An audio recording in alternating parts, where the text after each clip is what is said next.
Very warm welcome. Very good evening all of you. Saturday night prediction मध्ये आपल्या सगळ्यांचं स्वागत आहे.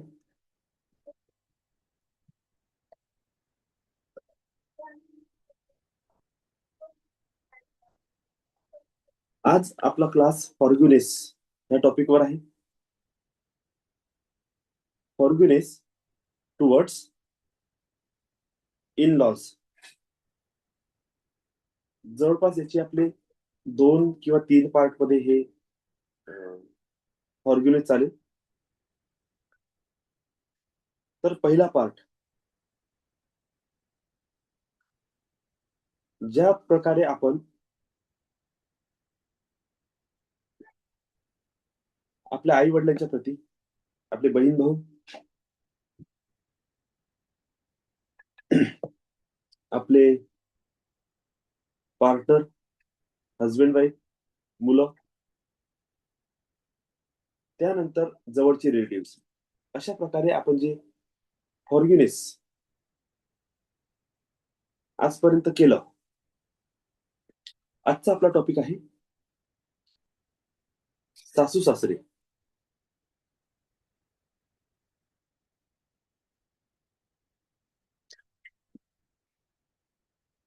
एक जीवनामध्ये जर प्रत्येकाच्या लाईफमध्ये नाही, पण as a woman, as a ladies म्हणून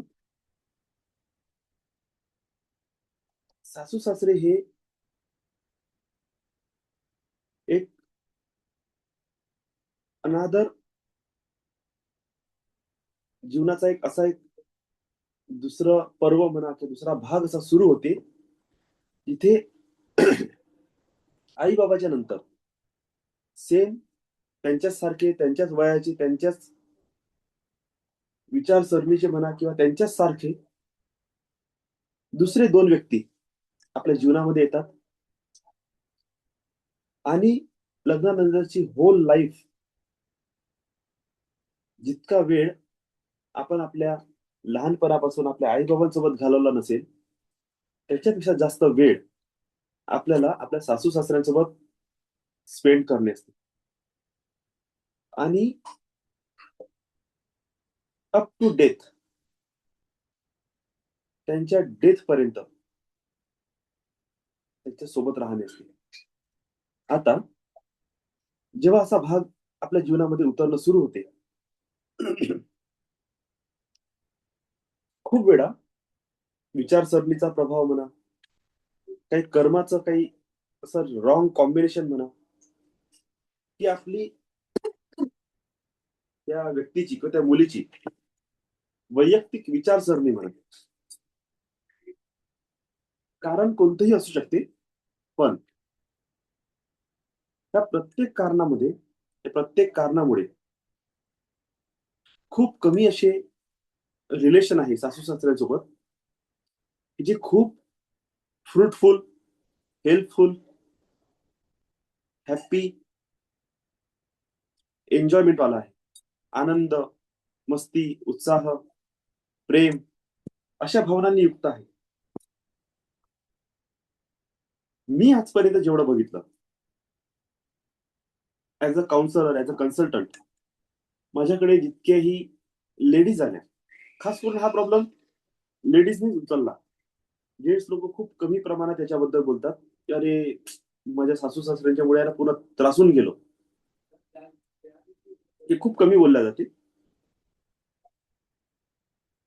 पण ऍज अ वुमन, मॅक्सिमम बायांच्या तोंडातून, आता पुन्हा हा टॉपिक तुम्ही उचलू नका, की दादा तुम्ही नेहमी नेहमी फिरून आमच्या बायांवरच येता. कारण की इमोशनली सगळ्यात जास्त स्टक जर कोणी आहे, तर लेडीजच आहे. खूप जास्त इमोशनली स्वतःला डिस्टर्ब करून ठेवलेलं आहे. आता मी पहिलेच एक गोष्ट क्लिअर केली, की तुमच्या विचारसरणीमुळे असो, की तुमचे काही नकारात्मक कर्मांमुळे असो, की त्यांच्या वागणुकीमध्ये काही फरक असू द्या, कारण कोणतंही असू द्या, पण जर तुमचं आणि तुमच्या सासू सासऱ्यांसोबत जर तुमचे मतभेद असतील, तुम्हाला त्यांची वागणूक आवडत नाही किंवा तुम्हाला ते नकोशे वाटत आहे, तर तुम्हाला असं वाटतं की हे आपल्या जीवनातून चालले गेले पाहिजे किंवा त्यांची कटकट, त्यांचं टॉन्ट मारणे, त्यांचं बोलणे याच्यामुळे तुम्हाला दुःख होत आहे, तुम्हाला पीडा होत आहे. तर अशा कंडिशनमध्ये आपण हा जो फॉरगिव्हनेसचा जो कन्सेप्ट वापरून राहिलो, हा फॉरगिव्हनेसचा कन्सेप्ट काय म्हणते? फॉरगिव्हनेस आपण करत आहे स्वतःच्या भल्यासाठी, दुसऱ्याच्या भल्यासाठी नाही. फॉरगिव्हनेस करणे हे स्वतःवर उपकार करण्यासारखं आहे. का? कारण की इमोशनल ब्लॉकेजेस आहे, मेंटल ब्लॉकेजेस जे आपण क्रिएट करत आहोत, हे नकारात्मक भावना आपण आपल्या जीवनामध्ये निर्माण करून ठेवलेल्या आहेत. त्या नकारात्मक भावनांमुळे आपण किती सारे बिमारी, प्रॉब्लेम्स, हार्मोनल इम्बॅलन्सेस क्रिएट करत आहोत. आपल्याला सुद्धा कळत नाही. आणि या सगळ्या कारणांमुळे काय होते, की हळू-हळू मतभेद वाढत जाते, वाढत जाते, वाढतच जाते.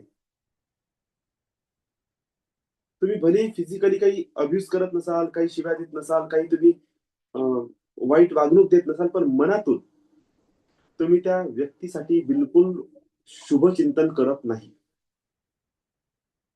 वरून तुम्ही तुमचे कर्म पूर्ण करता. त्यांना जेवायला देता, त्यांचे कपडे-लत्ते, त्यांचं धुणं करणे, सेवा म्हणून तुम्ही सगळं करता, पण मनातून तुम्ही त्यांच्या नावानं बोटं मोडता. त्यांना कोसता.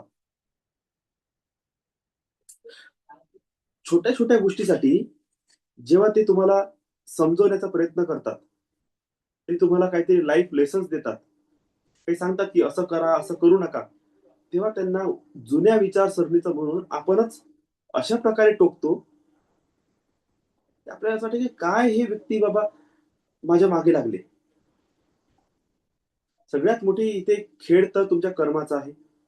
तुमचे नवग्रह, तुमची ग्रहस्थिती, तुमची एनर्जी, जे तुमच्या व्यवहारामध्ये, तुमच्या रिलेशनशिपमध्ये सगळ्यात जास्त वर्क करताय. पण याला धरून, याला सोडून दोन्ही पद्धतीने तुमचे तुमच्या इन लॉजच्या प्रती, तुमच्या सासू-सासऱ्यांच्या प्रती कसे विचार आहे, कशा भावना आहे, हे सगळ्यात जास्त महत्वाचं आहे. बघा, इथे आई-बाबा हा मुद्दा नाही बनत. लक्षात घ्या. इथे मुद्दा बनत आहे, की तुम्ही अशा व्यक्तीसोबत जीवन घालवत आहे, अशा घरामध्ये तुम्ही राहत आहात, जिथे तुमचं आणि तुमच्या सासू-सासऱ्यांसोबत तुमचे वैचारिक मतभेद आहेत. मानसिकरित्या तुम्ही त्यांच्याशी जुळवून घेत नाहीये. भावनात्मकरित्या तुम्ही असंतुलित आहे त्यांच्यासोबत.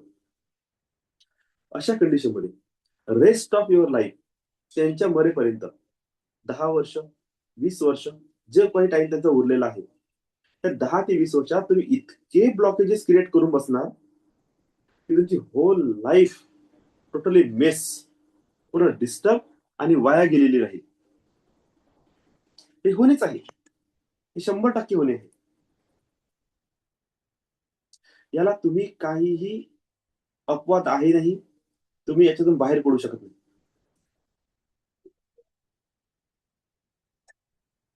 कोणत्याही दुसऱ्या व्यक्तीला, अनोळखी व्यक्तीला सडनली रातोरात आपण आई-बाबा म्हणून स्वीकार पण करू शकत नाही. मान्य आहे.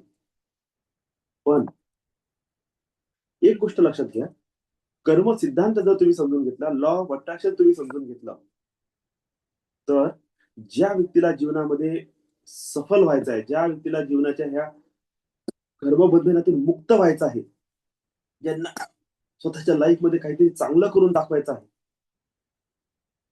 अशा प्रत्येक व्यक्तीने जिथे-जिथे तुम्हाला टॉन्टिंग दाखवल्या जात आहे, जिथे-जिथे तुम्हाला बोट उचलल्या जात आहे, तुमच्या कर्मामध्ये, तुमच्या कामामध्ये, तुमच्या वागणुकीमध्ये खोट काढून दाखवल्या जात आहे.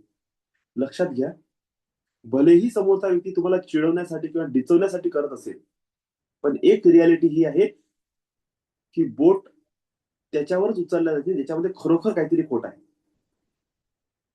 आपण मानत नाही, याचा अर्थ हा नाही, की आपल्यामध्ये काही प्रॉब्लेम नाही. समोर त्याची अपेक्षा एकदमच आउट ऑफ कंट्रोल असेल तिथे पूर्णच होऊ शकत नाही, तो विषय सोडा. पण जर कोणी व्यक्ती तुम्हाला सांगत आहे की बाबा कपडे धुताना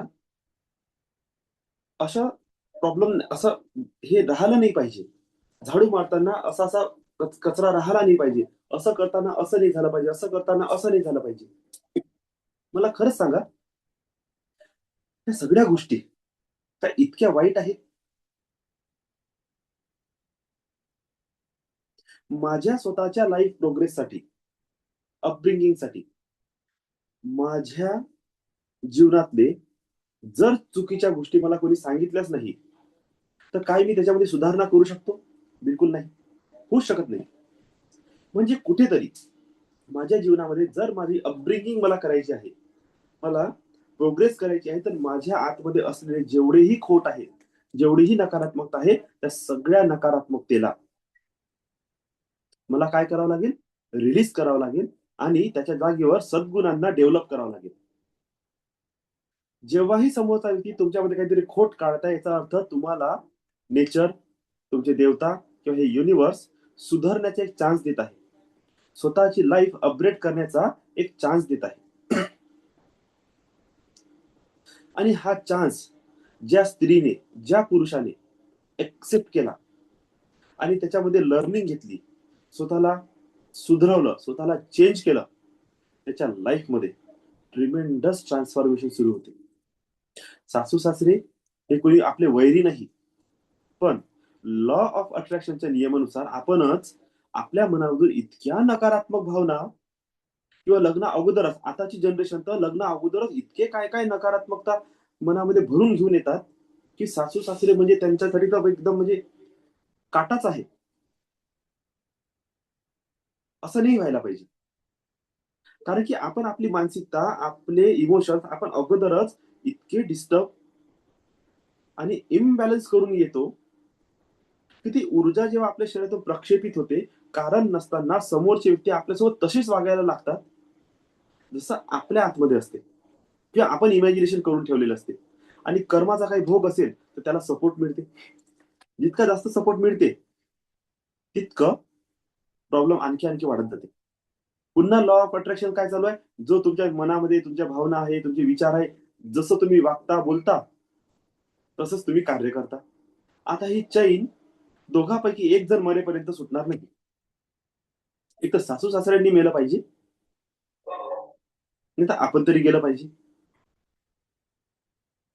मरत तेही नाही, मरत आपणही नाही. आणि हा वाद काही कधी मिटत नाही.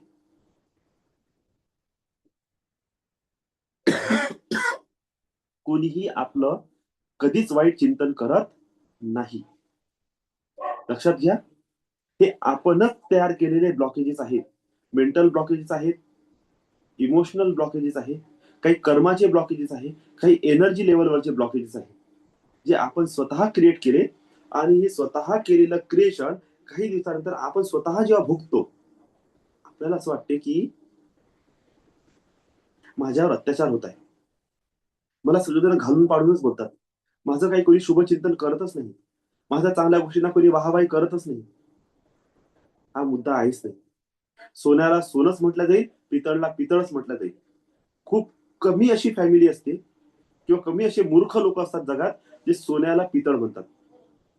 खूपच कमी लोक आहेत. आणि ते खरोखरच नकारात्मक भावनेने ग्रसित आहेत. अशा लोकांसाठी आपण काही करू शकत नाही. पण त्याच्यातही तुम्ही त्यांना सोडून द्या, त्यांच्यापासून दूर राहा किंवा अलिप्त राहा. ॲज अ सासू-सासरे, ॲज अ ह्युमन बीइंग तुमच्या मनामध्ये कटुता नसली पाहिजे. जेणेकरून जेव्हा तुम्ही कोणा तिसऱ्या स्त्रीसोबत किंवा तुमच्या मुलीसोबत, तुमच्या बहिणीसोबत, तुमच्या रिलेशनशिपमध्ये एखाद्याही स्त्रीसोबत तुम्ही चर्चा करणार ह्या विषयावर, तुमच्या तोंडातून त्यांच्यासाठी कधीच नकारात्मक शब्द नाही निघले पाहिजे. भले तुमचं पटत नाही, तुम्ही एकत्र राहत नाही, तुम्ही दूर राहता, पण नकारात्मक भाव नसले पाहिजे. का? कारण की हे नकारात्मक भाव कोणत्या ना कोणत्या अँगलने घुमून फिरून तुमच्यापाशी परत येतील. आणि जेव्हा हे घुमून फिरून तुमच्याजवळ परत येईल, नक्कीच समजून घ्या तुमच्या जीवनात इतका पेन, आणि इतका टॉर्चर राहील, तुम्हाला कळणारच नाही का येत कुठून आहे. का? कारण की भलेही सासू सासरे तुमच्या जवळ आज नाही आहे, पण कुठंतरी सूक्ष्म मध्ये तुम्ही असे काटे पेरून ठेवले, जे खूप टाइम नंतर तुमच्या जीवनात परतून येतील. खूप टाईमानंतर. आणि या कर्मसिद्धांत विसरू नका, की आज तुमचे कोणी सासू-सासरे आहे, कधी तुम्ही सुद्धा कोणाचे तरी सासू-सासरे होणार आहे. जे भाव घेऊन तुम्ही जगले असाल, तेच भाव घेऊन कोणीतरी दुसरा व्यक्ती तुमच्या जीवनात येईल. हां, कधी-कधी असे येऊ शकते, दादा आम्ही असं कधी वागतच नाही. पण आमच्याच नशिबी का? का कर्माचा भोग. पास्टमध्ये तुम्ही काहीतरी केलं असेल, नाही केलं असेल. माझा सिंपल एक संदेश आहे. आज ज्या गोष्टीचा प्रॉब्लेम आपल्यासोबत होत आहे, त्याचं सोल्युशन काढा. बस संपला विषय. आणि ज्या कारणाने आपली वैचारिक, आध्यात्मिक, मानसिक, भावनिक, शारीरिक दुर्गती होत असेल, त्या विषयाला लवकरात लवकर जीवनातून बाहेर करून टाका. आणि ह्या विषयाला बाहेर करण्याचा सगळ्यात बेस्ट ऑफ बेस्ट उपाय एकच आहे, क्षमा प्रार्थना, माफी मागा. लहानपणापासून तुम्ही इतर लोकांना, सोसायटीला, तुमच्या रिलेशनमध्ये तुम्ही अलग-अलग फॅमिलीमधले असलेल्या सासू-सासऱ्यांना बघून तुम्ही जर तुमच्या मनामध्ये त्यांच्याप्रती काही नकारात्मक भावना लहानपणापासूनच क्रिएट करून ठेवली असेल, त्यानंतर वयात आल्यानंतर तुम्हाला कोणीतरी सांगितलं, "अरे, त्याचे सासू-सासरे असे, त्याचे असे, असे, तसे सगळे टॉर्चरच करतात सुनांना." आणखी माइंडसेट क्रिएट झाला. तुम्ही तुमच्या लग्न करून घरी आले, काहीतरी किचकिच झाली, काहीतरी छोटं-मोठं झालं, तुम्ही तर नाही, नाही, बरोबर आहे. सगळे लोकं म्हणतात ते बरोबर आहे. सासू-सासरे असेच असतात. अरे पण हे क्रिएशन केलं कोणी? तुम्हीच केलं. तुम्हीच तुमच्या मनामध्ये भरून ठेवलेले विचार तुमच्या समोर येत आहे. बरं, हे सगळं करत असताना तुम्ही कितीही चांगलं वागा, वाईट वागा, जर तुमच्या जीवनात नकारात्मकता निर्माण होत आहे त्यांच्यामुळे, दुःख, पीडा, टॉर्चर, त्रास, अपमान, अभाव, तिरस्कार, निंदा, द्वेष सगळं काही तुमच्या प्रती होत आहे किंवा तुम्ही करत आहे. मुक्त मला होणे आहे याची जाणीव ठेवा. मला कोणत्याच बंधनात अटकायचं नाही. मग तो वैरी का असेना, मला माफ करून मोकळं होऊन जायचंय. हे तर सासू-सासरे आहे. तुमच्याच आई-बाबासारखे आई-बाबा आहे. त्यांच्याप्रती इतकी कटुता, इतका द्वेष ठेवणे योग्य नाही आणि असेलही, तरीही म्हणतो मी, की तुमच्या जीवनाची जर तुम्हाला काळजी असेल, तुम्हाला जर प्रगती करायची आहे, सगळ्या बंधनातून मुक्त होऊन तुमच्या चेतनेला अपलिफ्ट करायचं आहे, तर सगळ्यात one of the best technique काय आहे? की तुम्ही माफ करा. त्या प्रत्येकाला माफ करा आणि माफी मागून घ्या. जितकं तुम्ही त्यांच्या दुर्गुणांना, त्यांच्या सगळ्या छोट्या-छोट्या गोष्टींना निग्लेक्ट करणं सुरू कराल, काही तुम्हाला त्रास झाला, ओके, आय फॉरगिव्ह देम. हां, तुमचा खूप अब्यूज होत आहे. तुम्हाला खूप मारून राहिले, तुमचा जीव घेत आहे, तुम्हाला जेवायला देत नाही, तुम्हाला टॉर्चरवर टॉर्चर करतायत. Okay, this is your birth right. अशा कंडिशनमध्ये तुम्ही तुमचा आवाज उठवा. पण जिथे नॉर्मल गोष्ट आहे, छोटी-छोटी गोष्ट, अशा छोट्या-छोट्या गोष्टीमध्ये स्वतःला जास्त टॉर्चर करून घेऊ नका. आणि जितकं तुम्ही स्वतःला टॉर्चर करून घ्याल, तितकं प्रॉब्लेम्स तुमचेच तुमच्या जीवनामध्ये क्रिएट होणार आहे. अशा-अशा प्रकारच्या बिमाऱ्या क्रिएट होईल ना, समजणार पण नाही की ही बिमारी आली कुठून. डॉक्टरांना उपाय सापडणार नाही, कुठूनच सापडणार नाही. पण हे सगळं येत आहे तुमच्या मनातले नकारात्मक भावनामुळे. असे-असे मनी ऑब्स्टॅकल्स क्रिएट होईल. असं रिलेशनशिप इश्यू क्रिएट होईल. कळणार नाही कुठून याची बी उत्पन्न झाली. तुमच्याच मनातल्या भावना. कुठून ना कुठून फिरून तुमच्या जीवनात परत येतील. अशा कंडिशनमध्ये तुम्ही टोटली माफ करणे आणि माफी मागणे. माफी मागणे म्हणजे कधी-कधी रागामध्ये, टेन्शनमध्ये, कामाच्या तणावामध्ये आपण सुद्धा चिडून काहीतरी बोलून बसतो. आपल्यालाही सहन होत नाही. अशा वेळेस आपल्याही तोंडावर लॉक लावून, आपल्या मनावर, आपल्या विचारांवर कंट्रोल ठेवून आपल्याला वागणे आहे. आणि जर काही चूक झाली तर माफी मागणे. प्रत्यक्षात माफी मागणे ते खूप सुंदर, नाही मागू शकले, मनातल्या मनात माफी मागा. तुमचे सासू-सासरे जर मरण पावले असतील, त्यांनी तुम्हाला खूप छळलं असेल, माफ करा. तुमच्यामुळे त्यांना त्रास झाला असेल, माफ करून टाका. मी तुम्हाला एक छोटीशी स्टोरी सांगतो. स्टोरी नाही आहे, रिअल इन्सिडेंट आहे. एक वन ऑफ द बेस्ट माझ्यासारखेच कन्सल्टंट भारतातले, महाराष्ट्रातले खास करून, त्यांच्या जीवनातली ही वैयक्तिक गोष्ट आहे. त्यांच्या आईला सिव्हिअर, म्हणजे चांगलं सिव्हिअर लेव्हलवर अस्थमा झालेला होता. म्हणजे इतका भयंकर की ती कोमात जाण्यासारखी अवस्था होत होती तिची. म्हणजे ती जर का बेहोश झाली तर तिला काहीच भान नाही. म्हणजे कधी मरणार याची अशी, म्हणजे तिला जर अटॅक आला, सगळ्यांना भीती वाटायची की म्हणजे काही एकदम हिचं जाती की काय सोडून. मग ती एका टीचर सोबत भेटली.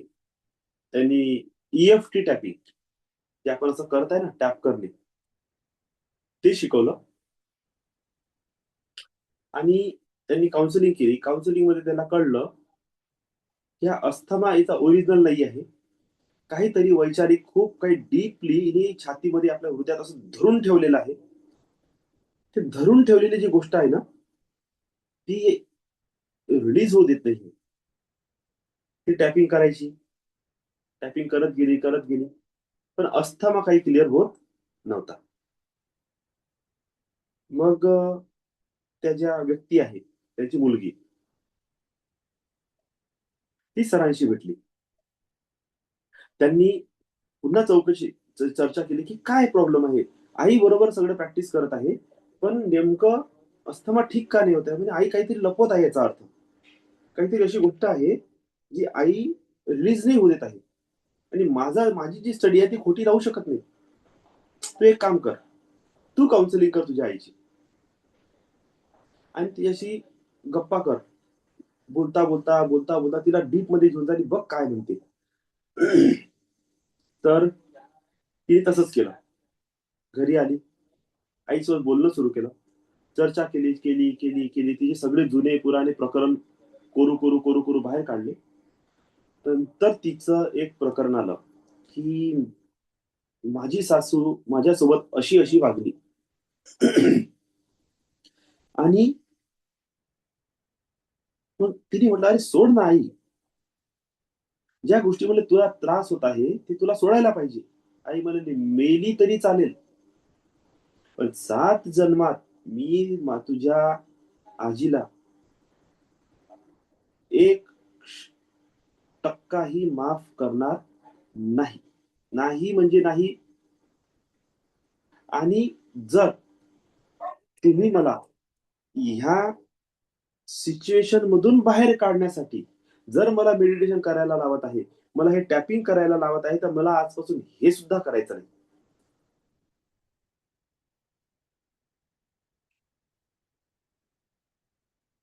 आणि त्यानंतर आईची तब्येत आणखी सिव्हिअर खराब झाली. मुलीने खूप समजावलं, "आई बघ, अशाने मरून जाशील तू." म्हणे, "मी मेली तरी चालेल. मी माफ करणार नाही. मला माफी पाहिजे नाही. मी माफ करणार नाही." ती गेली म्हणे, "सर बघा, मी आईला समजावलं काउन्सिलिंगमध्ये, हे प्रकरण बाहेर पडलं.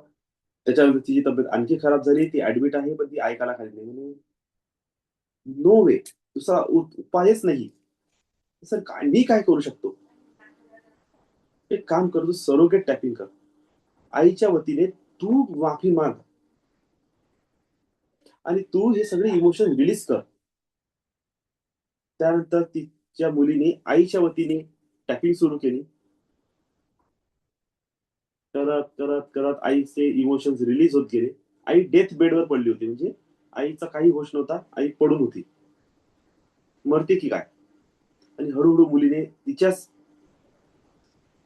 हॉस्पिटल रूममध्ये बेडच्या बाजूला बसून टॅपिंग करायची स्वतःसाठी आणि कल्पना करायची की आईची एनर्जी रिलीज होत आहे. हळू आईमध्ये फरक पडला आणि आई म्हणाली, "मला हलकं वाटायला लागलं." म्हणजे, "अगं आई, मी तुझ्यासाठी टॅपिंग केली." मी तुला म्हटलं होतं ना करायचं नाही, ते पण तुला हलकं वाटत आहे ना. तिने टायपिंग सुरूच ठेवली, तिच्या आईला आणखी हलकं वाटायला लागलं. मग काही दिवसानंतर तिने आईला पुन्हा तेच विषय छेडला. तर आता आईची जी रिॲक्शन होती ती सौम्य होती, ती जास्त उग्र नव्हती आता. हळू तिने आईला पुन्हा समजवलं. आई म्हणायला लागली, हो ठीक आहे, माणूस म्हणून तर माफ करू शकते मी. हळूहळू टॅपिंग सुरू केली, मेडिटेशन सुरू केलं, टॅपिंग सुरू केली. इतके इमोशन क्लीन झाले की त्यानंतर त्यांचा जो अस्थमा बसला तो डबल परत आला नाही. आणि तिच्या आईचं, तिच्या आजीच्या प्रती किंवा आईच्या नुसार सासूच्या प्रती जितके काही नकारात्मक भाव होते टोटल क्लिअर झाले. आता तिला सासू म्हणून कोणी आठवत पण नाही, आणि आठवलं तरी तिला तिचं दुःख होत नाही. इतके इमोशन्स माणसाच्या लाईफमध्ये सिव्हिअर डिसीज किंवा प्रॉब्लेम क्रिएट करतात, आणि हे आपल्याला रिलीज करणे आहे. आणि हेच मी तुम्हाला शिकवण्याचा प्रयत्न करतो. जीवनामध्ये निर्माण होणारे प्रत्येक प्रॉब्लेम ला व्यवहारिक गोष्ट जबाबदार नसते. खूपदा आपण स्वतः इमोशनली, मेंटली, फिजिकली, एनर्जेटिकली त्याला कारणीभूत असतो. आपल्याला हे पॅटर्न समजून घेणे अति अति अति आवश्यक आहे. आय होप तुमच्या सर्वांना फॉरगिव्हनेस टुवर्ड्स इन लॉज हा विषय कळला असेल. जसे आपले आई बाबा, जसे सगळे रिलेटिव्ह, तसे सासू सासरे पण आपलेच आहे. काही चुका झाल्या असतील त्यांना माफ करून टाका. तुमच्याच आणि काही चुका झाल्या असतील तर माफी मागून घ्या. ओके. चला, तर आपण आजच्या मेडिटेशनला सुरुवात करू. सर्वांनी शांत स्थिर बसा, डोळे बंद करा, लांब खोल श्वास घ्या, आणि आपले सासू सासऱ्यांना आठवण्याचा प्रयत्न करा. तुम्ही ज्या देवांना म्हणता त्यांना तुम्ही इन्व्हाइट करा, त्याच्या साक्षीने प्रार्थना करा. हे भगवान शिव, मैं आपकी साक्षी हूँ, मेरे सास और ससुर के अंदर विराजमान आत्म तत्व को प्रणाम करता हूँ, और अनंत जन्मों से लेकर आज दिन अध्यक्षण पर्यंत मेरे मन वचन काया द्वारा जाने अनजाने से मैंने मेरे इन लॉस के प्रति किसी भी प्रकार का अभाव, तिरस्कार, निंदा, द्वेष, अपमान किया हो, तिरस्कार किया हो, उन्हें दुख, पीड़ा, हानि पहुंचाई हो, उनका किसी भी प्रकार से नुकसान किया हो, उनके प्रति अपशब्द का उच्चारण किया हो, किसी भी प्रकार की नकारात्मकता अगर मैंने निर्माण की हो, तो मैं हृदय से पश्चाताप करता हूँ और क्षमा प्रार्थना करता हूँ. मुझे क्षमा करो, क्षमा करो, क्षमा करो. आज के बाद मैं ऐसी गलती फिर से कभी नहीं करूंगा, ऐसा दृढ़ निश्चय निर्धार करता हूँ. हे भगवान शिव, मुझे शक्ति दो, शक्ति दो, शक्ति दो. मैंने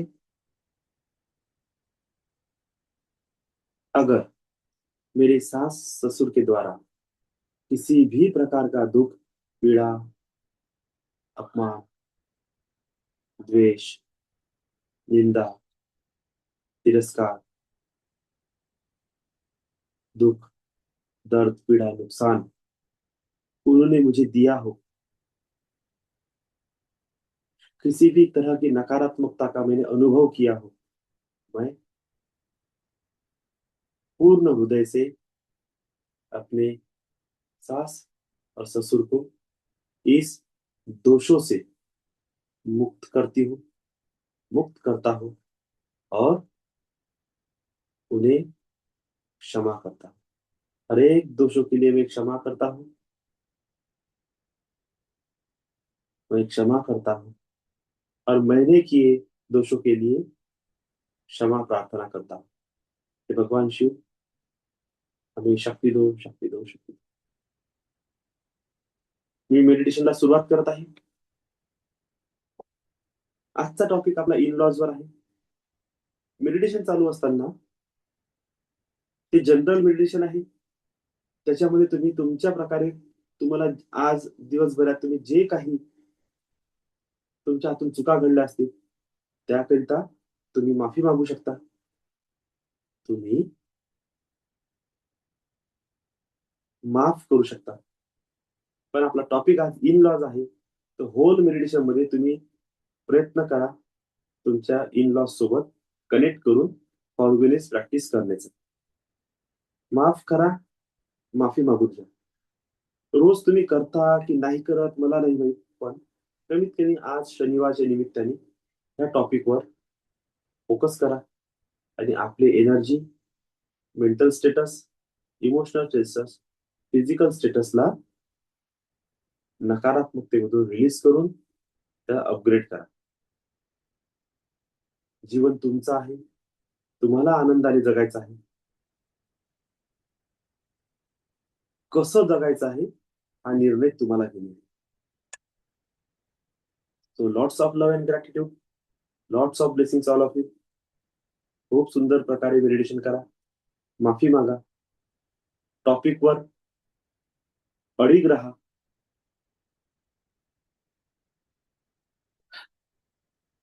आज मेडिटेशन झाल्यानंतर क्वेश्चन आन्सर सेशन होणार नाही, कारण की मेडिटेशन मध्ये तुम्हाला डीप स्लीप होऊ शकते.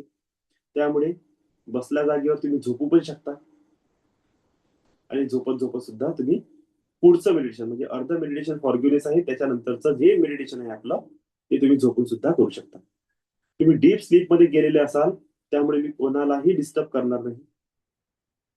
मेडिटेशन संपल्यानंतर लिंक ऑटोमॅटिकली क्लोज होऊन जाईल. सगळ्यांनी या मेडिटेशनचा लाभ घ्या. Lots of blessings.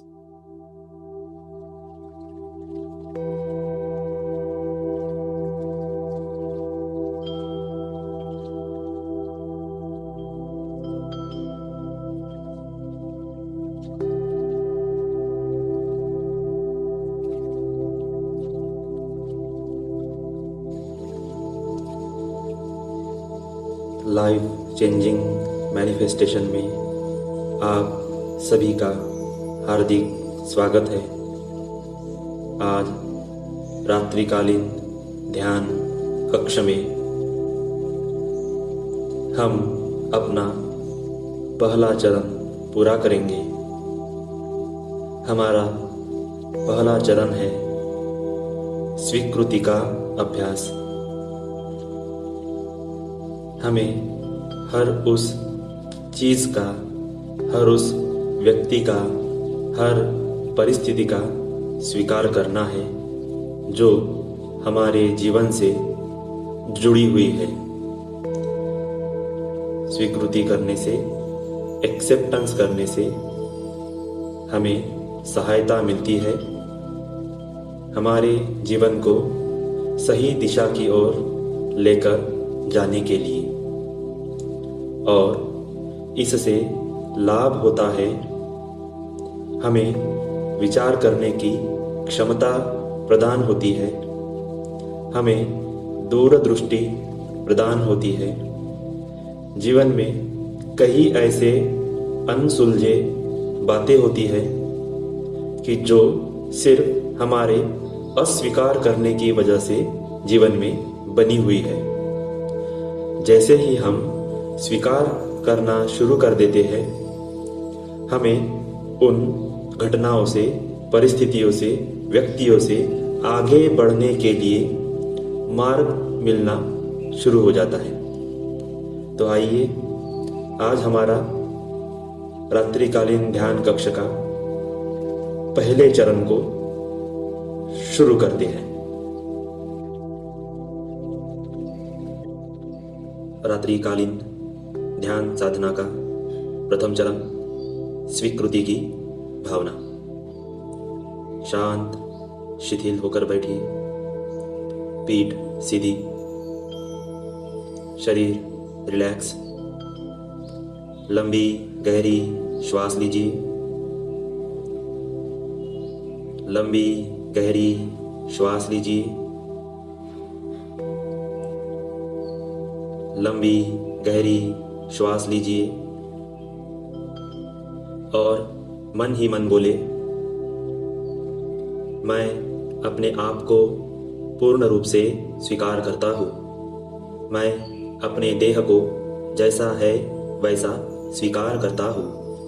मैं अपने मन मस्तिष्क को स्वीकार करता हूँ। मैं अपने माता पिता को जैसे है वैसे स्वीकार करता हूँ।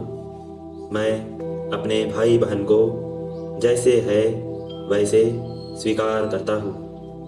मैं अपने लाइफ पार्टनर को जैसे है वैसे स्वीकार करता हूँ। मैं बच्चों को जैसे है वैसे स्वीकार करता हूँ। मैं अपने परिवार के सदस्यों को जैसे है वैसे स्वीकार करता हूँ। मैं अपने रिश्तेदारों को, आस पड़ोस के लोगों को, समाज के लोगों को यथारूप स्वीकार करता हूँ। मैं अपने काम को, जॉब को, बिजनेस को, स्टडी को यथास्थिति स्वीकार करता हूँ। मुझे जो इनकम मिल रही है मैं उसे स्वीकार करता हूँ। मैं अपने कार्य क्षेत्र में जो लोग मुझे मिले हैं उसे स्वीकार करता हूँ। मैं हर अच्छी बुरी घटना को, परिस्थिति को स्वीकार करता हूँ। मैं हर सुख दुख की स्थिति को स्वीकार करता हूँ। मैं हर वो अच्छे बुरे व्यक्ति जो मुझे मिले हैं उन्हें स्वीकार करता हूँ। मैं अपने घर को यथारूप स्वीकार करता हूँ। मुझे जो सुख सुविधा मिल रही है मैं उसे स्वीकार करता हूँ। मुझे जो अन्न मिल रहा है मैं उसे स्वीकार करता हूँ। परिवर्तन इस सृष्टि का नियम है, मैं इसे स्वीकार करता हूँ। मैं अस्तित्व को स्वीकार करता हूँ। मैं प्रकृति को स्वीकार करता हूँ। मैं नियति को स्वीकार करता हूँ। मैं वैश्विक नियमों को स्वीकार करता हूँ। मैं इस जगत की कार्य प्रणाली को स्वीकार करता हूँ। मैं इस समय को और अपने परिस्थितियों को स्वीकार करता हूँ। मैं अपने संघर्ष को स्वीकार करता हूँ। मैं सकारात्मकता को स्वीकार करता हूँ। मैं दैवीय कृपा को स्वीकार करता हूँ। मैं गुरु के वचनों को स्वीकार करता हूँ। मैं हर उस तत्व को स्वीकार करता हूँ जो मुझे मेरे परिवर्तन में सहायता कर रही है।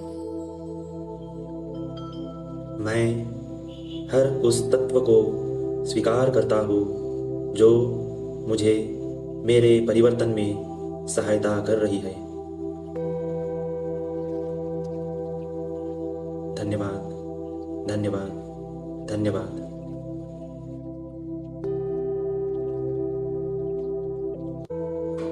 अपने आप को रिलैक्स करें, शांत बैठे, अपने श्वासों को शिथिल करें। अपने पूरे दिन की दिनचर्या को देखने का प्रयास करें। सुबह नींद से उठने से लेकर रात को सोते समय तक क्या मैंने अपने मन, वचन, काया द्वारा जाने या अनजाने से किसी व्यक्ति, पशु पक्षी, जीव जंतु को दुख, पीड़ा, कष्ट पहुंचाया है? किसी के प्रति अभाव, तिरस्कार, निंदा, घृणा, द्वेष किया है? किसी के साथ छल, कपट, बेईमानी, धोखा किया है? किसी की भावना, मन, अहंकार, प्रेम को ठेस पहुंचाई है किसी स्त्री, पुरुष, नपुंसक के प्रति अभाव, अश्लील विचार, दृष्टिदोष या गलत क्रिया की हो, उसे याद करें और सबसे महत्वपूर्ण, अपने आप के प्रति दिन भर में आपने कैसे विचार किए हैं, इन्हें भी देखें। क्या आपने खुद को दुख, पीड़ा पहुंचाई है? खुद के प्रति नकारात्मक भाव, इसे भी देखें। अपनी ऊर्जा को आपने नकारात्मक किया है, इसे भी देखें।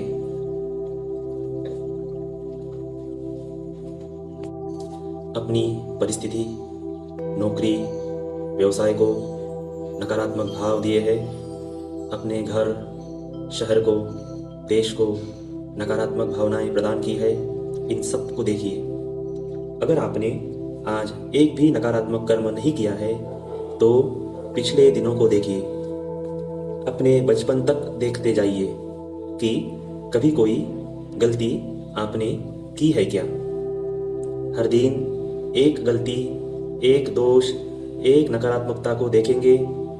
आपको किसी ने अगर दुख दिया, पीड़ा पहुंचाई, तब भी कार्य कारण सिद्धांत को समझकर मैं स्वयं इस घटना के प्रति जवाबदार हूँ ऐसा मानकर क्षमा मांगनी चाहिए, प्रार्थना करनी चाहिए, निश्चय लेना चाहिए कि पुनः ऐसी गलती नहीं करेंगे। लंबी गहरी श्वास लें, शांत बैठे, लंबी गहरी श्वास लें, लंबी गहरी श्वास लें, लंबी गहरी श्वास लें। देखें अपने ऐसे व्यक्ति को जिनसे कोई गलती हुई है या आपने कुछ ऐसा किया है जिससे उन्हें दुख हुआ है, दोष हुआ है। याद कीजिए, क्या आपसे कोई गलती हुई है? याद करें और कहें, मैं आपसे मेरी गलतियों के लिए माफ़ी मांगता हूँ, हृदय से पश्चाताप करता हूँ और फिर से ऐसे दोष नहीं करूँ ऐसा दृढ़ निश्चय करता हूँ। मुझे माफ़ कीजिए, माफ़ कीजिए, माफ़ कीजिए। मैं हृदय से क्षमा मांगता हूँ, क्षमा मांगता हूँ, क्षमा मांगता हूँ। मैं आपको भी माफ़ करता हूँ, मैं आपको भी माफ़ करता हूँ, मैं आपको भी माफ़ करता हूँ। I love you, I bless you, I thank you, I forgive you, I forgive you, I forgive you। उस घटना को याद करें, माफ़ी मांगे और माफ़ कर दे, धन्यवाद दे।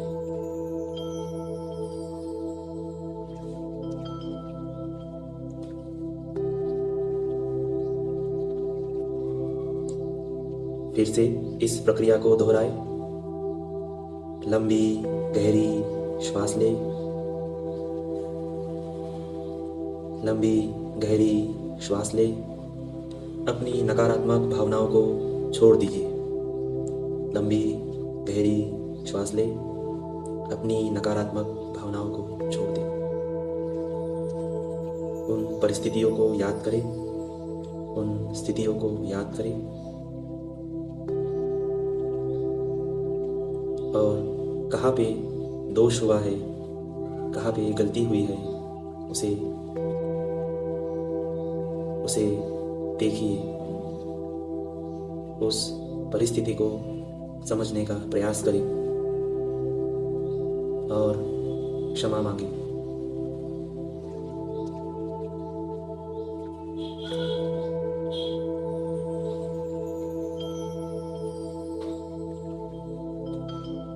फिर से इस प्रक्रिया को दोहराएं। लंबी गहरी श्वास लीजिए, अपनी नकारात्मक भावनाओं को छोड़ दीजिए। लंबी गहरी श्वास लीजिए और नकारात्मक भावनाओं को छोड़ दें।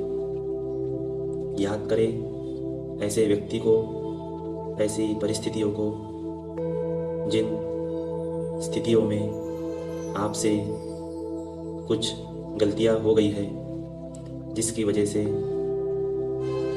सामने वाले व्यक्ति को दुख पहुंचा है या फिर आपको स्वयं को दुख पीड़ा पहुंची है।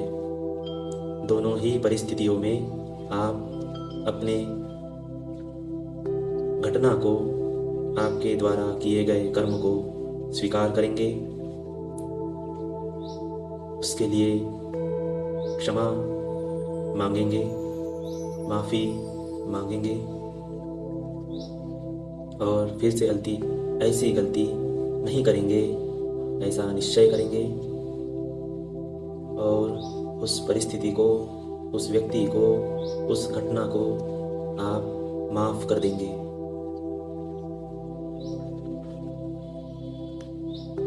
कहे, मैं आपसे मेरी गलतियों के लिए माफ़ी मांगता हूँ, हृदय से पश्चाताप करता हूँ और फिर से ऐसे दोष नहीं करूँगा, ऐसा दृढ़ निश्चय करता हूँ। मैं आपको भी माफ़ करता हूँ। I forgive you, I forgive you, I forgive you। मैं आपसे क्षमा मांगता हूँ, मुझे क्षमा करें, क्षमा करें, क्षमा करें। अंत में धन्यवाद दें कि आपने इस घटना के द्वारा, इस परिस्थितियों के द्वारा मुझे कुछ नया सिखाया है, मार्गदर्शन किया है, मेरी चेतना को उन्नत करने में सहायता की है, मेरे कर्मों को काटने में सहायता की है। उन सभी घटनाओं के लिए मैं आपको धन्यवाद देता हूँ। धन्यवाद, धन्यवाद, धन्यवाद। I love you, I bless you, thank you।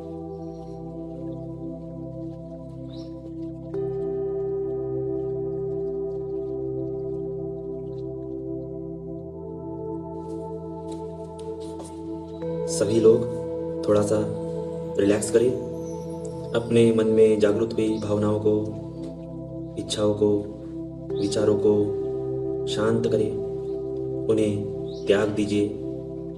जो भी नकारात्मक भावनाएं उत्पन्न हुई है, उन सभी को त्याग दें। यह एक बोझ है जिन्हें हमने कई सालों से बचपन से, पूर्व जन्म से हमारे सर पर लाद के रखा है, जिसके भार के तले हमारी चेतना दबी हुई है। उस भार को अब हम मुक्त करने वाले हैं। इसे त्याग दीजिए। समस्त नकारात्मक भावनाओं का त्याग ही हमारे मुक्ति के मार्ग पर अग्रसर होने के लिए सहायक होगा। आप सभी ने रात्रिकालीन ध्यान साधना के 2 चरण यथारूप पूर्ण किए, उसके लिए आप सभी का धन्यवाद। आइए अब हम आगे बढ़ते हैं रात्रिकालीन ध्यान साधना के 3रे चरण की ओर।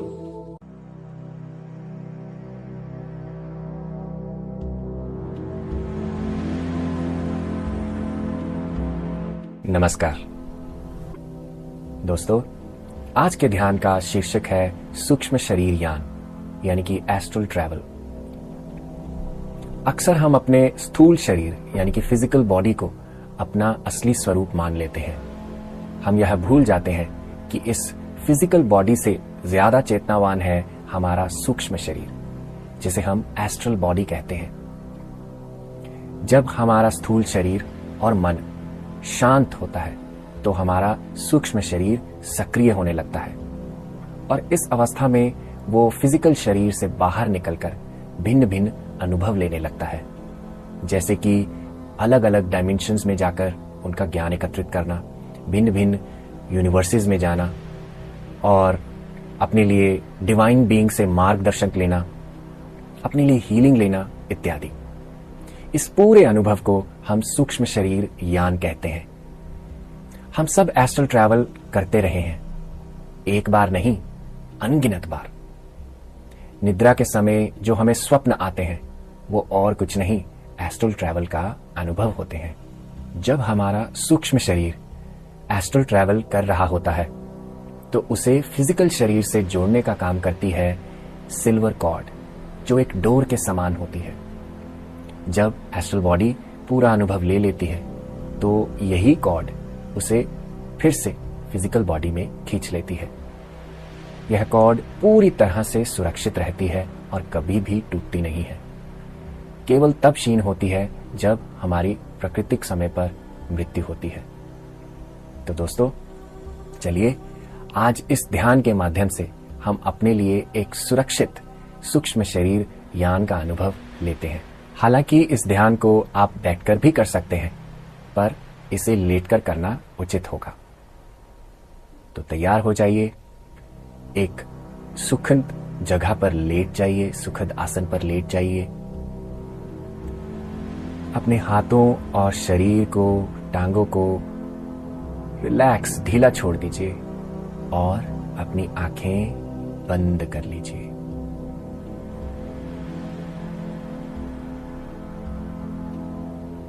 इस समय 3 गहरे लंबे सांस लेते हुए नाक के द्वारा लेकर एक क्षण मात्र के लिए अपने भीतर रोककर उसे मुंह से बाहर जाने दें।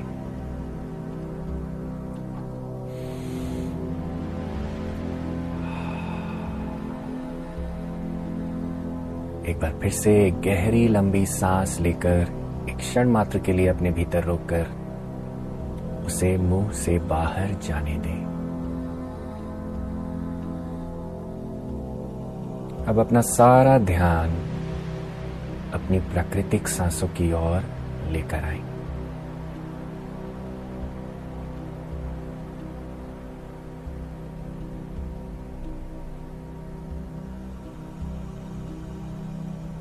हर अंदर आती सांस आपके शरीर में ला रही है शांति, और हर बाहर जाती हुई सांस आपके शरीर से बाहर लेकर जा रही है कोई भी बेचैनी, कोई भी तनाव, कोई भी डिस्कंफर्ट।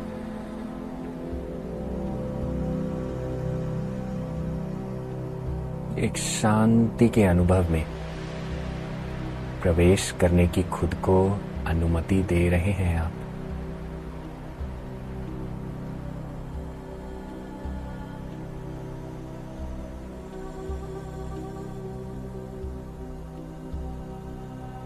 सबसे पहले हम अपने शरीर को शांत होने देंगे। शरीर को पूरी तरह से ढीला छोड़ना है। अगर शरीर के किसी भी हिस्से में तनाव है तो सांसों के माध्यम से उसे रिलैक्स होने दें, शांत होने दें। किसी भी प्रकार की टाइटनेस को आपको शांत होने देना है।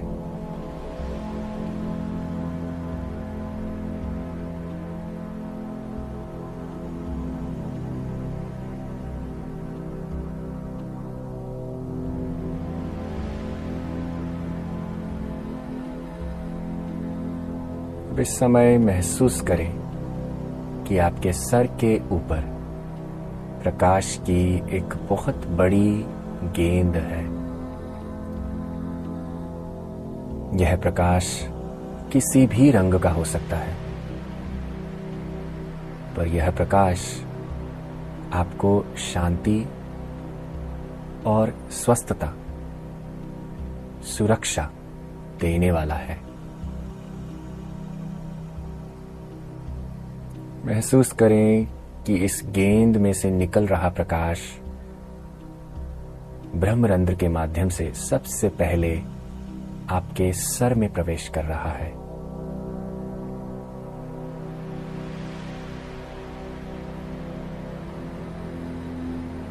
आपके पूरे सर में प्रवेश कर रहा है।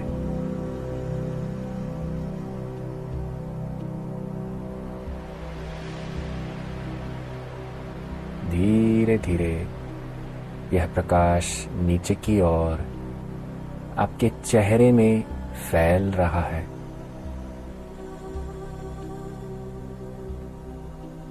चेहरे की सारी मांसपेशियां शांत हो रही हैं, ढीली हो रही हैं।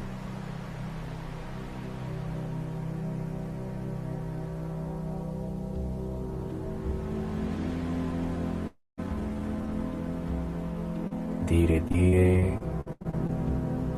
यह प्रकाश आपकी गर्दन में जा रहा है।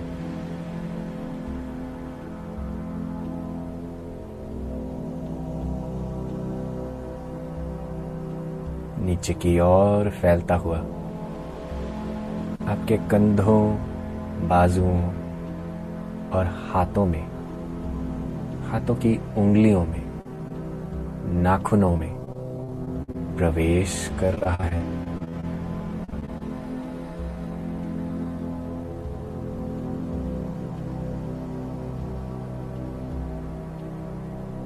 धीरे धीरे यह प्रकाश आपकी रीढ़ की हड्डी में, पूरी पीठ में फैल रहा है।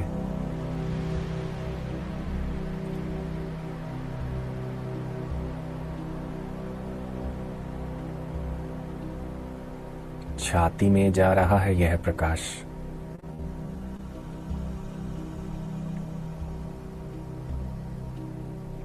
महसूस कर सकते हैं कि कैसे आपकी सांसें आपकी छाती में धीमी, हल्की हो रही हैं।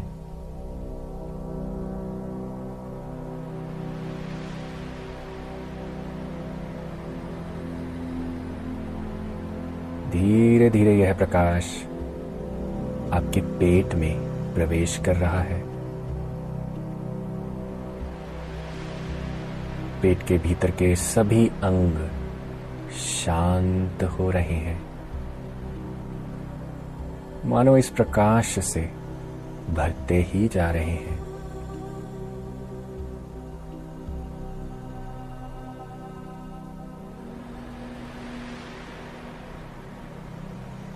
आपके पेट के नीचे श्रोणी क्षेत्र में यह प्रकाश जा रहा है।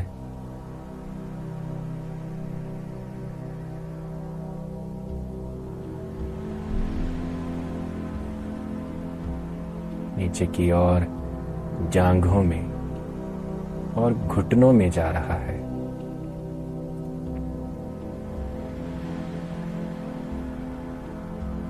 टांगों में प्रवेश कर रहा है।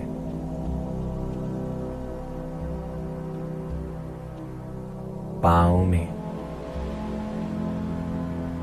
पांव की उंगलियों में, उंगलियों के नाखूनों में,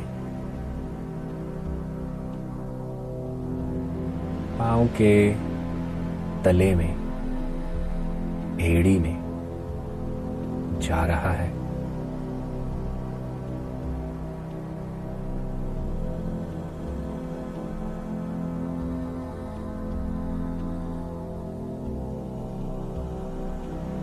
शरीर में यह प्रकाश पूरी तरह से भर गया है।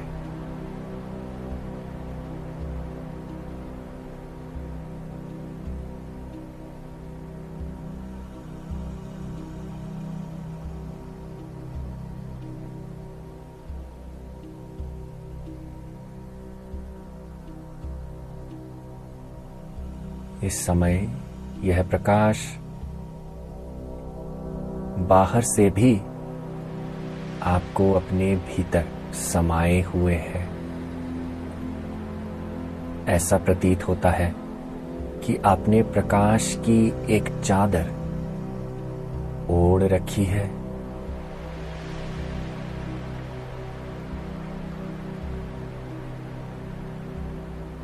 शरीर बहुत शांत, सुरक्षित महसूस कर रहा है।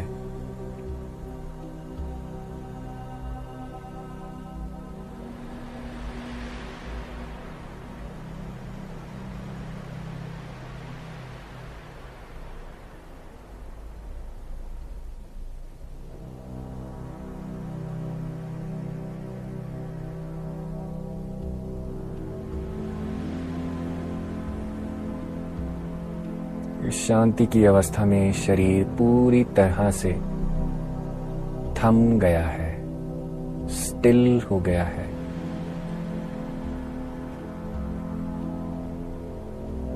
भारी हो गया है।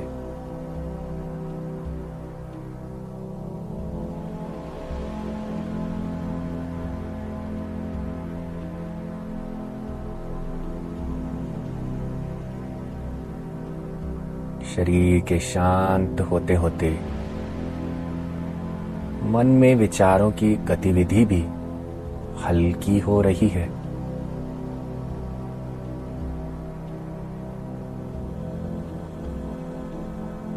जैसे जैसे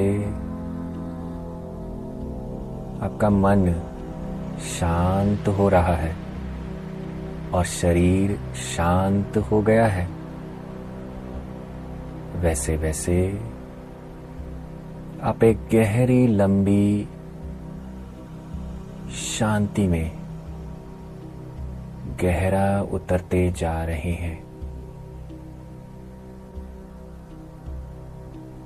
इस शांति में जाते हुए आपका ध्यान मेरी आवाज पर बना हुआ है।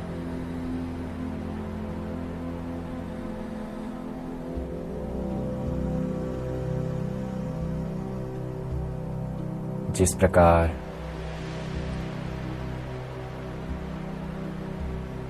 एक पेड़ से सूखे पत्ते खुद ब खुद गिर जाते हैं, उसी प्रकार मन रूपी वृक्ष से, पेड़ से विचार रूपी सूखे पत्ते खुद ब खुद झड़ रहे हैं।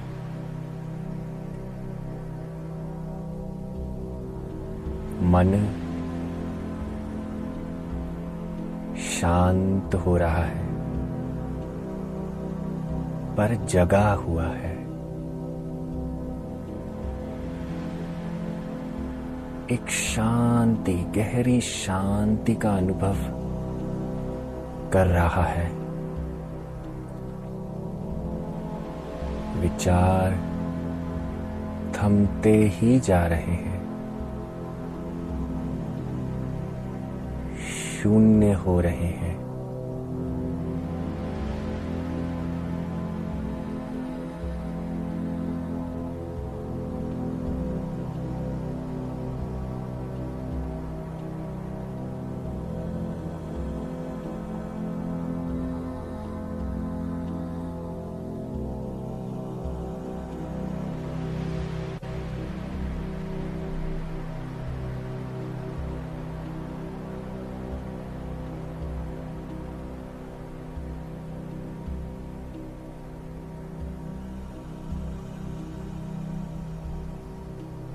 इस रिलैक्सेशन में आप और आगे गहरा उतरते जा रहे हैं।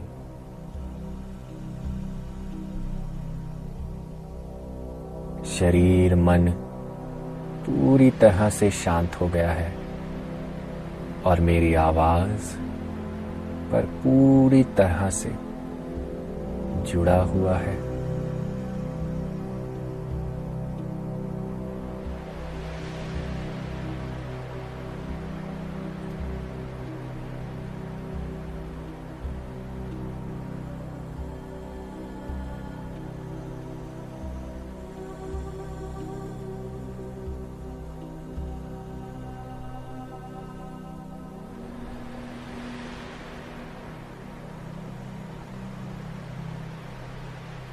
हो सकता है कि आप इस शांति में अपने शरीर में प्राण शक्ति का चलन महसूस कर पाएं।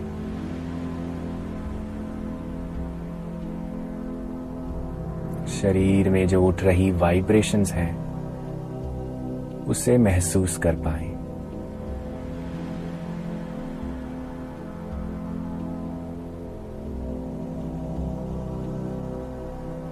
जो कुछ भी भीतर चल रहा है उसे वैसा ही रहने दें।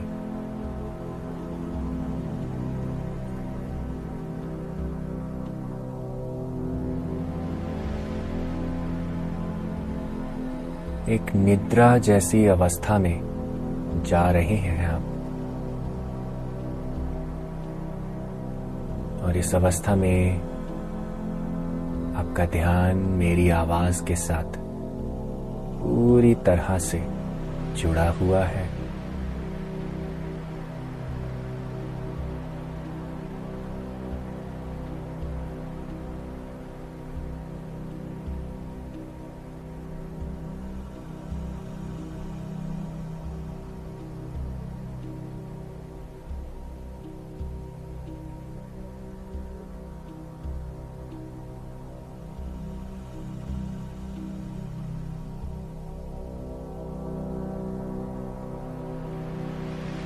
अब इस समय महसूस करें कि आप अपनी चेतना को, अपने ध्यान को अपनी किसी भी एक बाजू पर लेकर जा रहे हैं।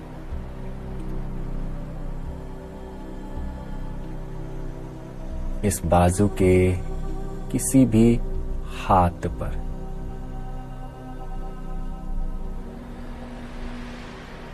इस बाजू के हाथ के नाखून पर।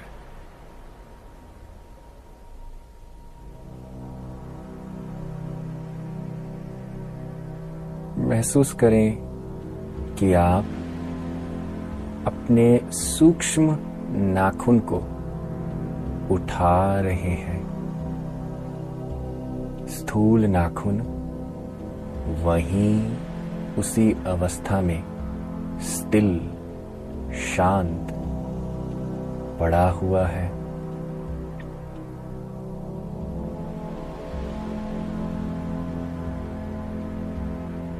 इस अनुभव को बढ़ाकर आप महसूस कर सकते हैं कि आप अपनी हाथ की कोई भी उंगली, उसका सूक्ष्म स्वरूप उठाने का प्रयास कर रहे हैं। स्थूल शरीर वहीं पर पड़ा है। स्थूल शरीर की उंगली अपनी वास्तविक जगह पर ही है, पर आप सूक्ष्म शरीर की उंगली को उठा रहे हैं।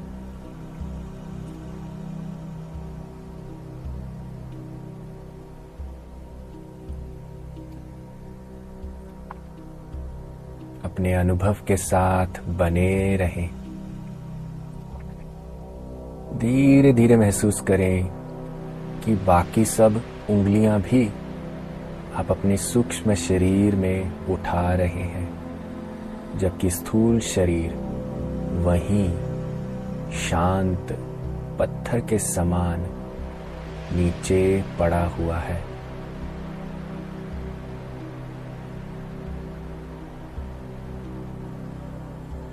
अपने सूक्ष्म शरीर का एक पूरा हाथ उठा सकते हैं आप।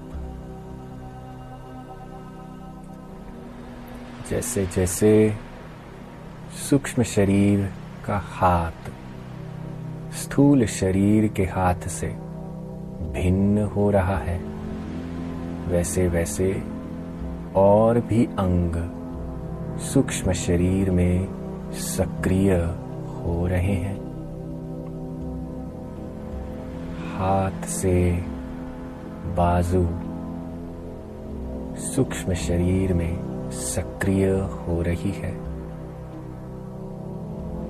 आप अपनी एक बाजू को सूक्ष्म शरीर की एक बाजू को उठा सकते हैं और स्थूल शरीर की बाजू वहीं अपनी जगह पर पड़ी है।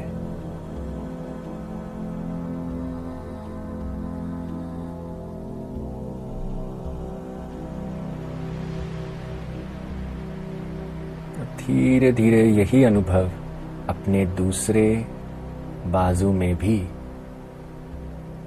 आने दें। कि आप अपने सूक्ष्म शरीर की उंगलियां, हाथों की उंगलियां, दूसरा हाथ और बाजू सक्रिय होने दे रहे हैं।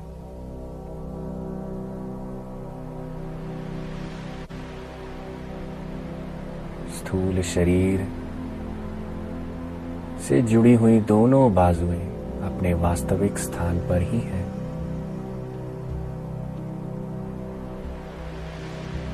अपनी चेतना को पूरी तरह से अपने सूक्ष्म शरीर में रखें।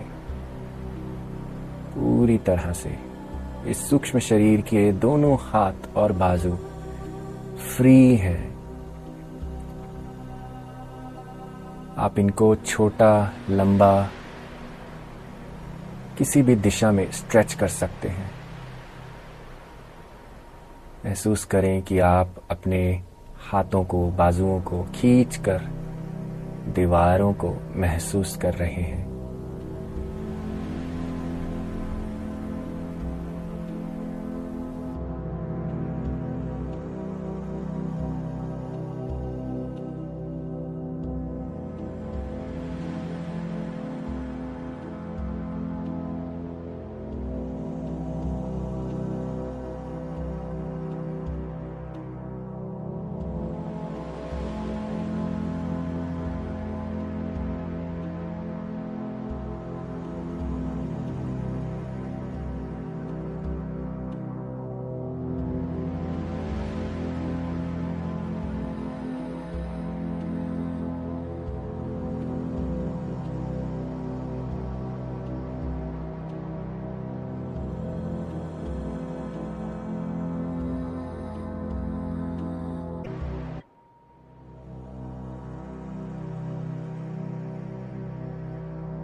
दूर कहीं से एक रस्सी नीचे की ओर बिल्कुल आपके ऊपर लटक रही है। यह रस्सी अपने दोनों हाथों से पकड़े, सूक्ष्म शरीर के दोनों हाथों से। दोनों हाथों से पकड़कर महसूस करें कि आप इस रस्सी को खींचकर ऊपर की ओर जा रहे हैं। मेरे 10 से 1 गिनने तक आप अपने सूक्ष्म शरीर के हाथों को इस्तेमाल करते हुए खुद को इस रस्सी के ऊपर जाने देंगे। 10, 9, रस्सी को खींचते ही जा रहे हैं, ऊपर जाते जा रहे हैं। और ऐसा करने से आपका सूक्ष्म शरीर पूरी तरह से अलग हो रहा है आपके स्थूल शरीर से। 8, ऊपर ऊपर ऊपर, 7 और ऊपर, 6, ऊपर जाने दीजिए खुद को। सूक्ष्म शरीर पूरी तरह से सक्रिय हो गया है। स्थूल शरीर अपने वास्तविक स्थान पर है और आप रस्सी से ऊपर चढ़ते ही जा रहे हैं। 6, 5 अपने कमरे की छत से बाहर जा चुके हैं। आपका सूक्ष्म शरीर किसी भी ठोस पदार्थ के आर पार जा सकता है।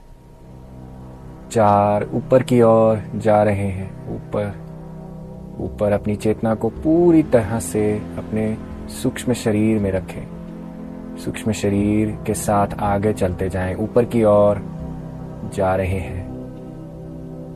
ऊपर की ओर 3, पूरी तरह से ऊपर की ओर चलते ही जा रहे हैं रस्सी को खींचकर। 2, ऊपर ऊपर, 1, तल से बहुत ऊपर आ चुके हैं।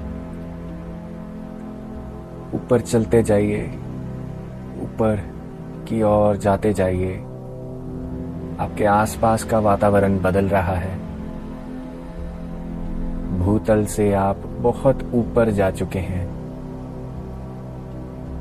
बादलों में। और ऊपर की ओर जाने दीजिए खुद को, और ऊपर की ओर, बादलों के भी पार जाने दीजिए। रस्सी को खींचते जाइए, ऊपर की ओर जाते जा रहे हैं आप। अपनी चेतना को पूरी तरह से सूक्ष्म शरीर में रखें, अपनी एस्ट्रल बॉडी में रखें। ये अनुभव जैसे जैसे आप रस्सी पर ऊपर चलते जा रहे हैं, वैसे वैसे आपकी सूक्ष्म शरीर पूरी तरह से सक्रिय हो गया है। आप पूरी तरह से एस्ट्रल बॉडी को एक्टिवेट कर चुके हैं। शरीर में पूरी तरह से अपने सूक्ष्म शरीर में अपनी चेतना को रखे हुए ऊपर की ओर जाते ही जा रहे हैं, बादलों के पार, ब्रह्मांड में, ऊपर की ओर।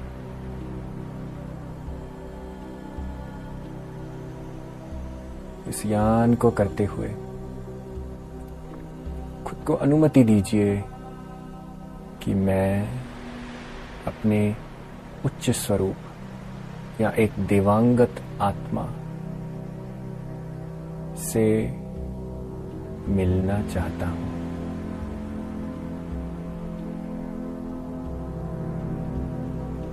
इस यान को करते करते आप उस जगह पर, उस डायमेंशन में जा सकते हैं जहां आप अपने उच्च स्वरूप से मिल सकते हैं या किसी और देवांगत आत्मा से मिल सकते हैं।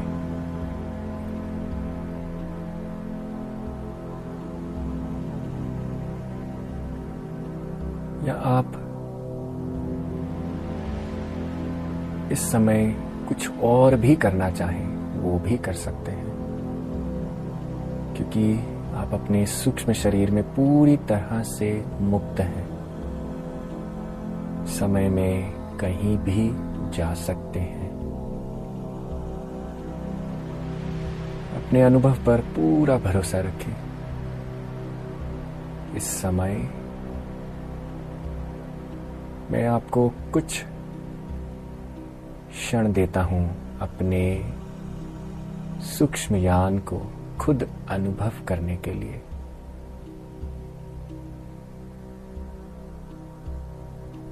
देखिए कि आप कहाँ जा रहे हैं अपने इस यान में।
धीरे धीरे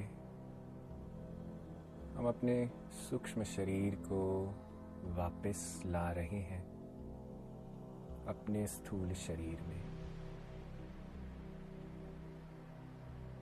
इसके वापस आते हुए हम जो कुछ भी अपने अनुभव में एकत्रित किया,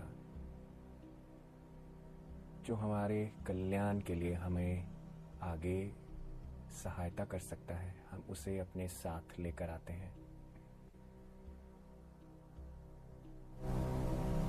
हीलिंग, कोई भी मार्गदर्शन ने प्राप्त किया, उसे पूरी तरह से अपनी साथ अपने चेतन मन में खींचते हुए हमारी सिल्वर कॉर्ड धीरे धीरे हमारे सूक्ष्म शरीर को अपने भीतर स्थूल शरीर में खींच रही है।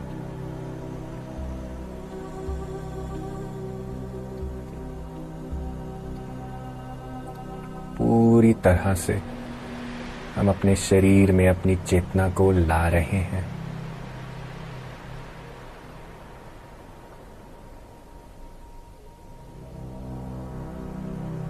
और अपने भीतर ला रहे हैं शांति, एकत्रित किया ज्ञान, ऊर्जा, आनंद।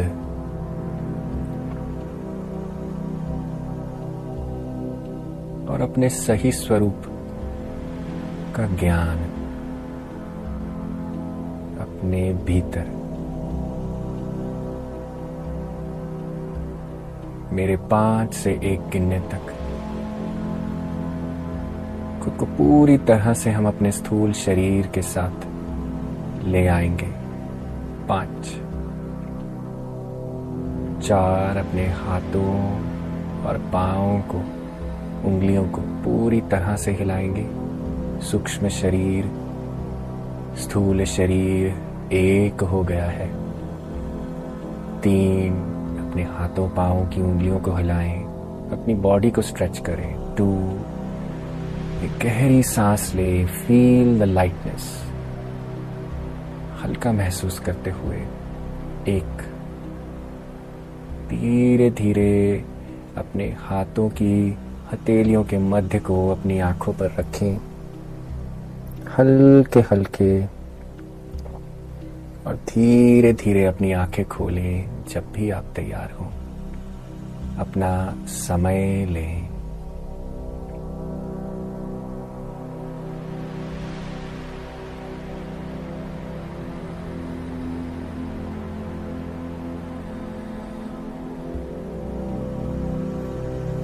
मेरे साथ इस ध्यान के अनुभव में जुड़ने के लिए आपका बहुत बहुत धन्यवाद। हम फिर मिलेंगे एक नए ध्यान में। तब तक के लिए ध्यान करते रहिए।